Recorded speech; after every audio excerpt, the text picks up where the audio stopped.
وإذا مس الإنسان ضر دعا ربه منيبا إليه ثم إذا خوله نعمة منه نسي ما كان يدعو إليه من قبل وجعل لله أندادا ليضل عن سبيله قل تمتع بكفرك قليلا إنك من أصحاب النار أمن هو قانت آناء الليل ساجدا وقائما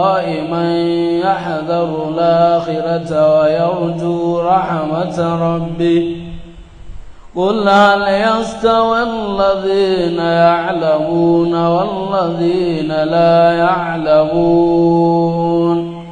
إنما يتذكر أولو الألباب